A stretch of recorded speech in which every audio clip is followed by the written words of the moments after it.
Bharat Ratna doctor Babasaheb Ambedkar यांच्या जयंतीनिमित्त आमदार संजय केळकर यांच्या संकल्पनेतून आयोजित करण्यात आलेली भव्य संविधान गौरव रॅली उत्साहात आणि मोठ्या दिमाखात पार पडली।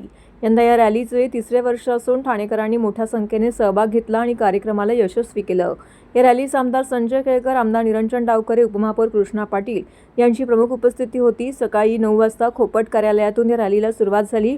आंबेडकर रोड, सिव्हिल हॉस्पिटल, कोर्टनाका, संविधान चौक असा मार्गक्रमण करीत ही रॅली पुढे सरकली।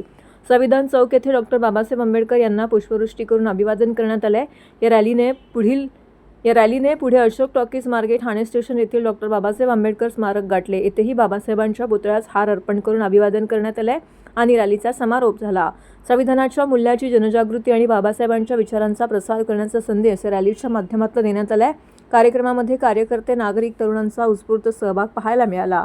यावेळी भाजपाचे सर्व पदाधिकारी, नगरसेवक, नगरसेविका, कार्यकर्ते, बंधू भगिनी मोठ्या संख्येने उपस्थित होते।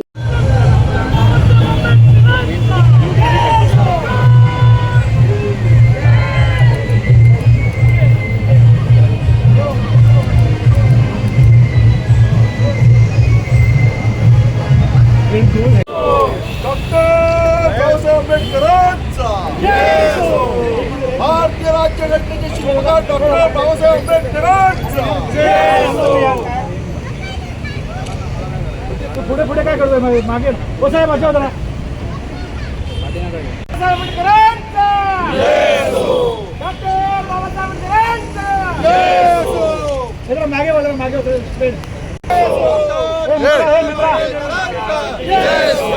सूरज चांद रहेगा, बाबा तेरा नाम रहेगा, मागे उभं राहा। सूरज चांद रहेगा, बाबा तेरा नाम रहेगा। हो साहेब थांबा जरा।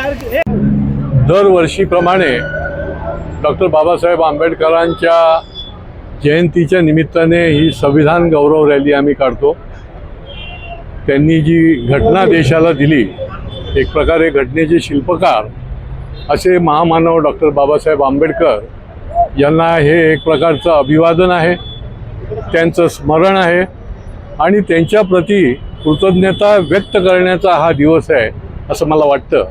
आणि त्यामुळे ज्यांनी आपल्याला या देशाला एवढी आदर्श अशी घटना दिली की जगातली सर्वोत्तम अशा प्रकारचं संविधान दिलं की ज्या संविधानाने या देशातल्या प्रत्येक माणसाला ताकद दिली, त्याला जगण्याचा हक्क दिला, त्याला न्याय मिळवण्याचा हक्क दिला आणि त्याच्यामुळे एवढं मोठं काम डॉक्टर बाबासाहेबांनी या देशाकरता केलं।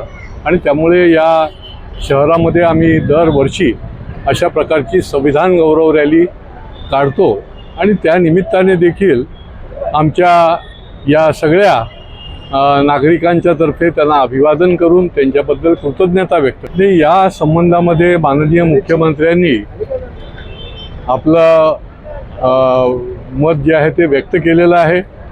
खरं म्हणजे जे पूर्वी झालं नव्हतं ते आता होतंय हे जास्त महत्त्वाचं आहे आणि हे इंदू मिल स्मारक होणार म्हणजे होणारच आहे।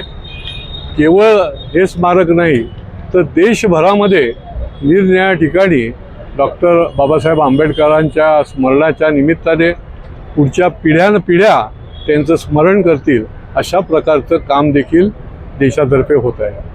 नाही, खरं म्हणजे हा त्यांचा म्हणणं झालं, परंतु आमच्या बाबतीत म्हणायचं झालं तर बाबासाहेबांनी जो प्रबोधन केलं, त्यांनी जो विचार दिला, त्या संबंधामध्ये देखील निरनिराळ्या कार्यक्रमाचं आयोजन करून किंवा निबंध स्पर्धा आहेत, निरनिराळ्या विद्यार्थी दशेतल्या विद्यार्थ्यांच्या करता या संविधानाच्या बद्दल, डॉक्टर बाबासाहेबांच्या बद्दल स्पर्धा आयोजित करणं, अशा अनेक कार्यक्रम जे आहेत ते आमच्या माध्यमातून, निरनिराळ्या संस्थांच्या माध्यमातून केले जातात। बुद्ध विहारामध्ये जाऊन देखील निरनिराळ्या कार्यक्रमाचं आयोजन केलं जातं आणि त्याच्यामुळे हे त्यांचं मत झालं असेल, परंतु आमच्या बाबतीमध्ये आम्ही अनेक प्रकारचं त्यांचा विचाराचा जो वारसा आहे तो वारसाच या देशाला विकासाकडे नेऊ शकतो आणि त्याच्यामुळे तो विचाराचा वारसा आदान प्रदान करण्याकरता निरनिराळे कार्यक्रम आयोजित करतो।